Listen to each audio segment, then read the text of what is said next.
Et bonjour tout le monde, il fait super chaud. Aujourd'hui, je vais d'ailleurs aller acheter mes petits ventilos pour tout le monde. Et je voulais faire le point sur ce qu'on avait fait ce matin. Donc, ce matin, comme je le dis sur Facebook, on a vendu ici. Alors je vais juste zoomer, comme ça je serai plus près du micro.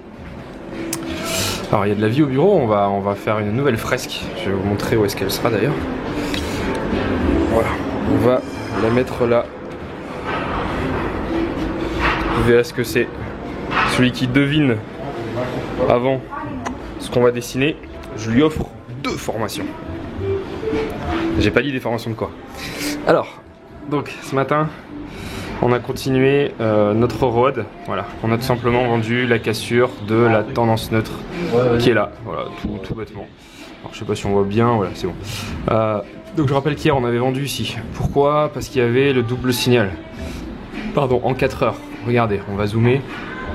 Enfin, je vais agrandir, voilà. Donc il y avait ce range là. Ok, alors je vais effacer tous les traits pour que vous voyez les choses de manière extrêmement claire, pour que vous compreniez bien ce qu'on a fait.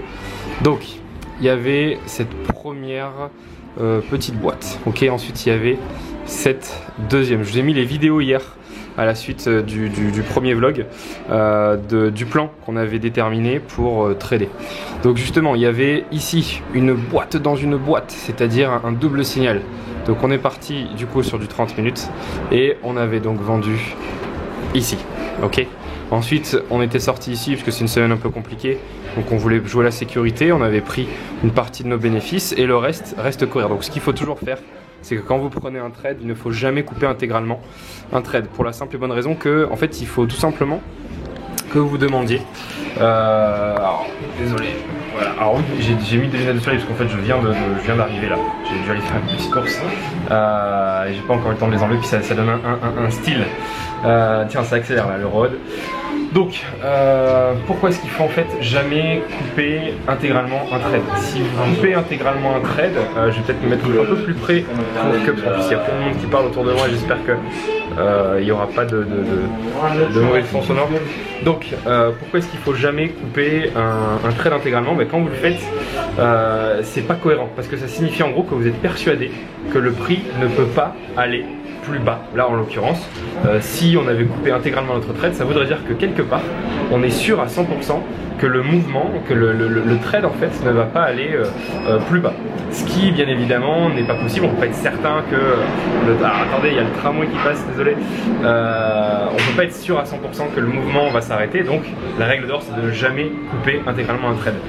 La deuxième raison à cela, c'est parce qu'il faut toujours laisser les trades le plus longtemps filer possible. C'est comme ça qu'on peut augmenter les pips, comme vous avez vu la dernière fois avec nos 4500, 3500, etc. pips. Donc deux règles, deux raisons à cela, donc, pour ne jamais couper intégralement. Petit 1, parce que on ne peut pas être sûr que le mouvement va s'arrêter, donc pourquoi couper intégralement alors qu'il y a une possibilité, une probabilité que le mouvement continue et nous rapporte beaucoup plus d'argent. Et petit 2, comme c'est compliqué psychologiquement de tenir un trade 2, 3, 4, 5 jours lorsqu'on est rentré en intraday, parce que pour l'intra-week c'est facile, mais l'intraday, comme les stop loss sont plus petits, donc le volume est plus gros, du coup psychologiquement on est obligé pour notre ego de prendre un bénéfice avant d'aller se coucher et puis de laisser le reste filer en overnight en descendant les stop loss. Donc en gros c'est ce qu'on a fait hier, donc vendu ici, sorti ici, ensuite ce matin quand on est arrivé, boum, stop loss ici au niveau des 1,51, je vais faire le zoom. Voilà. Ensuite, avec l'argent que l'on a gagné hier, plus l'argent protégé par la position, on a revendu ici. Voilà, tout simplement, on ne s'est pas emmerdé, on a tracé notre compression. Boum, sortie de la compression, vente ici. On a réinvesti la moitié du gain qui est protégé, plus une toute petite partie du gain que l'on a fait hier. Là, on est toujours dedans, on a mis le stop loss ici. Voilà, donc à 50-60, je sais pas si vous voyez correctement là. Le stop loss ici. Alors attention, pas le stop loss du premier trade. Le premier trade est toujours là, puisque maintenant j'ai une ambition 4 heures pour ce premier trade. Par contre, le deuxième trade que j'ai pris, lui, je mets le stop loss plus serré. Et tout ça, on vous expliquera pourquoi, encore une fois, dans le webinaire du 27. Autre chose, le DAX. Donc voilà, ça c'était le plan de la veille. Donc on est plutôt haussier, alors pour les simples et bonnes raisons qu'en journalier, Voilà, on est comme ça en journalier. Donc on s'emmerde pas. Hein. On a, alors là c'est le futur. On a 4 niveaux. Donc on a ici, regardez, hop, je vais zoomer pour que vous ayez nos niveaux. Voilà, on a le niveau des 9470, le niveau des 9744 et le niveau des 10032. Et puis au-dessus, on a aussi le niveau des 10370. Donc l'idée, c'est tout simple.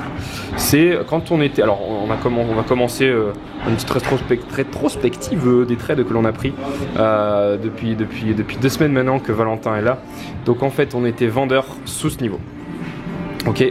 Ensuite, j'arrive après mon petit dame. Ensuite, on était acheteur si on cassait à la hausse ce niveau. On a ouvert avec un gap haussier lundi. Donc c'était uniquement scénario haussier. Et pour aujourd'hui, on sera vendeur sous 10 032 et acheteur toujours au-dessus de 10 032. Ensuite, ça se passe en 15 minutes. Voilà. Donc en 15 minutes, voilà, vous avez ici, alors ça c'est le range d'hier soir qu'on n'a pas tradé. Voilà, vous avez ce petit range en M15. Voilà. Avec une entrée ici et une sortie ici, donc malheureusement ça n'a rien donné. Et là, on attend patiemment qu'il se passe quelque chose.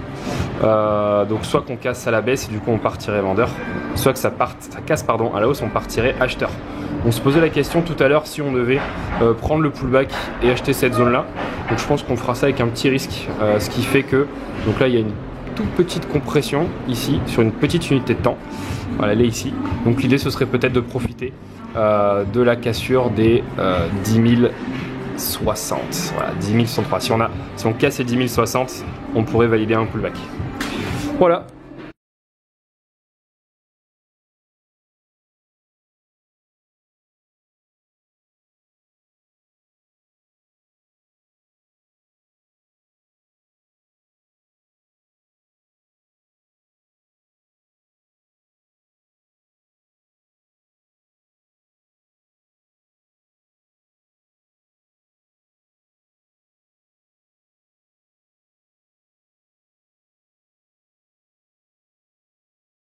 Voilà, ventilateur, check. Et ça a été fait mercredi. Voilà. Oh merde. Est-ce que j'ai acheté les bureaux supplémentaires et les chaises? Non, pas encore. Donc ça, c'est censé être déplacé. Ici, voilà. Ventilateur, check. Alors, petite update pour le trade. La deuxième position, étant donné que c'est celle que l'on a pris la plus tardive, c'est celle que l'on coupera en premier. Voilà, pour rester logique. Donc si on repasse, qu'on clôture au-dessus des 50-50, je couperai donc ce deuxième trade qui sera du coup un coup d'épée dans l'eau et je garderai du coup que le premier. Voilà. Il n'y a plus qu'à attendre